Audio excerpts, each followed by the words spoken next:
isn't this just fantastic? Welcome everyone to This Week at Twitter, or Twat.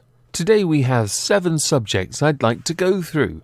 Before we start, I shall be streaming on Twitch tonight. Some murder fun time, yes. If you're at all interested in some murder fun time, please consider following me over on Twitch, link in the description down below. To start, we're going to go to @ZooSexualFurs, giving a voice to the 14% of the furry fandom and feral fandom against hate and bigotry. #ZooPride. If you're a zoofur, you're valid and not alone. This particular Twitter account likes to help those who are zoophiles, who want to explore their zoosexuality. What is a zoophile, I hear nobody ask. A zoophile is somebody who is attracted to animals. I'm sure you're all now thinking of Whitney, Wisconsin, and every farmer to ever exist ever that has stuck their hand inside a cow. That would include vets as well. Because I'm a bit of a dick, I'm going to read 2 of my favourite tweets from this account.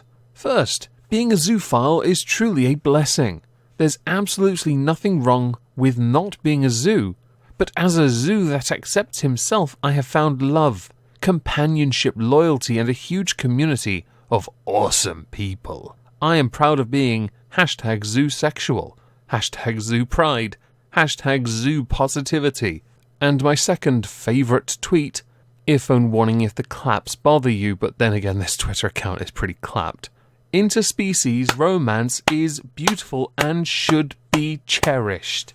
Like if you agree, retweet if you have or would be open to having a non-human partner, which has a picture with it. There are a lot of likes, a lot of retweets, and only 1 comment. Much disappointment. Next we go to Paula Bradshaw MLA, who, because of her, had Mr. T trending. No, he's not dead. But Paula Bradshaw MLA, well, okay. It has come to my attention that there are photos of me on social media from a decade ago dressed as Mr. T. For some time, I have been deeply embarrassed I ever thought such an inappropriate costume was a good idea, and I apologize for any offense caused. It was a serious lapse of judgment. It did not reflect my views then and does not reflect them now. I am proud to stand on my record of tackling the very real issues of racial discrimination and prejudice faced by minority ethnic communities here and abroad every day. I will not be diverted from continuing to take concrete action to support minority communities, assist refugees, and oppose radical injustice in all its forms. I'd be the fool that has to say sorry for dressing up. I do. I pity the fool. You're a mong. For this next segment, we actually have a little video clip. I finally got this done.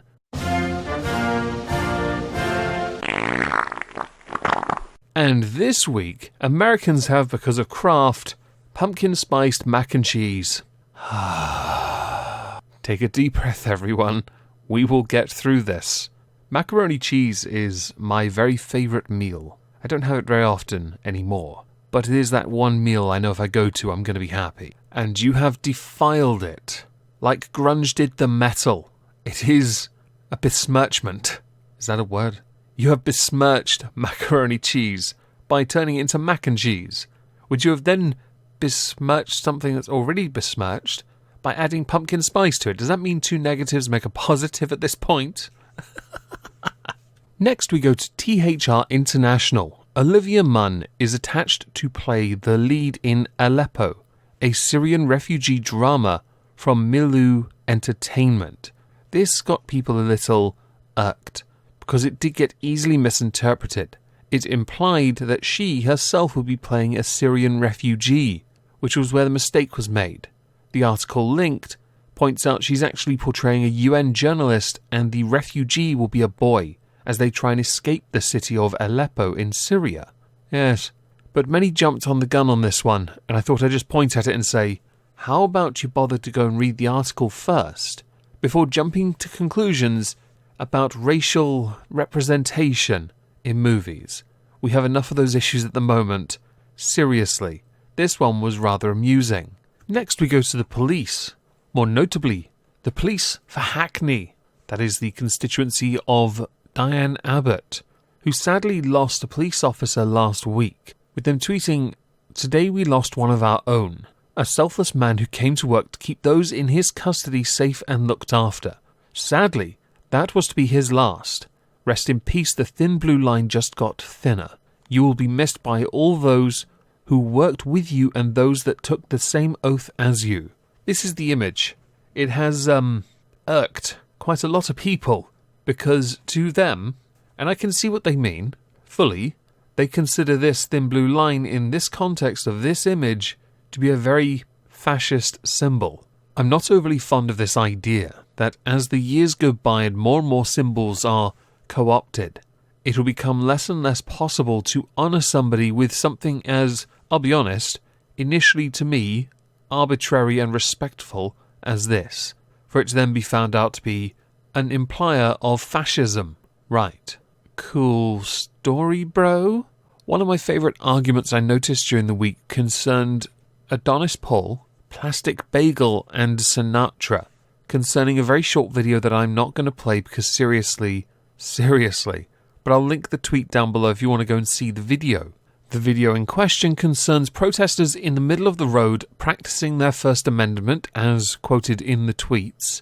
One of the protesters was because they're in a road struck by a car, a rather large car. By UK standards, it's a freaking bus. The protesters then attack the bus. It's not really a bus, it's a pickup truck, a large one. And then the person in the pickup truck puts their foot down and drives right through them and leaves the scene for medical assistance. Plastic Bagel doesn't consider tweeting this video out to be funny. Sinatra, though, egged this on a bit by saying that they deserved it. I will not be drawn in on that one, but Plastic Bagel, being very salty, decided to say, "I can't believe I used to watch your ass. I watched him for like 3 years, kinda disappointed I wasted my time on a grifter." I, like many creators on this site, get called a grifter on a semi-regular basis. This is based on arbitrary factors about how one decides to promote themselves, because usually the people who are saying it look down upon those who promote themselves in any way they can to keep their channel afloat. And by afloat I mean if it has become a job and other factors have interfered, rendering it no longer financially viable, one has to then promote it through other means like Streamlabs or Stream Elements or PayPal or whatever it is people use. There is nothing inherently wrong with that because it is your business. You do whatever you have to do to keep your business going. Some would determine that to be a form of a grift because of the style of content in their minds being lazy. That is possible, but ultimately it is a weak way of being rather condescending towards another creator because of your own feels when it comes to what people do for a living. It is a bit of a boomer mentality, I will admit. Sinatra has replied to this by saying, "I don't think you know what grifter means." To which Plastic Bagel decided to get snarky, which got a nice ponage response, with Plastic Bagel saying, "Then he's a grifter!" No, he's not. Sinatra is not. He does a fantastic AAA stream series with Ghastly. Is that his name? And Drunkle. I do apologise if I've forgotten your name. I am really bad with names. The series, though, is really good as a live show. And as an added perk within a live show, there are donation alerts. It makes the show more interactive. There's nothing inherently wrong with that. There really isn't. I think I have like 2. One's "Ye effing heart all over me, daddy." And the other, I think, is "Begone Clot Thought Repellent Spray." Yeah, because I'm lazy. I'm also nowhere near as entertaining as them. I think it is wrong to call Sinatra a grifter, but you are free to call him one at the same time. I would say we can agree to disagree, but I think in this case it's easier for me to say we can agree you're wrong. I was going to cover the Boogie 2988 thing with the stalker, the troll. Yeah, that's dark, and as it has an ongoing police investigation with it, we are not going to cover it today. I might make time for it on Monday as a full video instead, because I think it needs a bigger and more in-depth breakdown with a more measured response, and that would take a lot longer for me to produce. So do forgive me for not making it the 7th subject, but I'm alluding to it at least, right? As we are done here, I'd love to know what you think about the subjects we've covered today. Please do let me know in the comments down below if you think Sinatra's a grifter. Just write grifter in the chat. I would greatly appreciate it if you all tweet that at him. I'm kidding. Actually, no, I'm not. It's funny. Just do it. As a final thing, if you did enjoy the video, please consider liking, sharing, and if you are not already, subscribing to this channel. I would greatly appreciate it. Thank you. I hope you'll have a fantastic Friday and subsequent weekend where I shall mostly be working on the Content Constable. And thank you all for listening.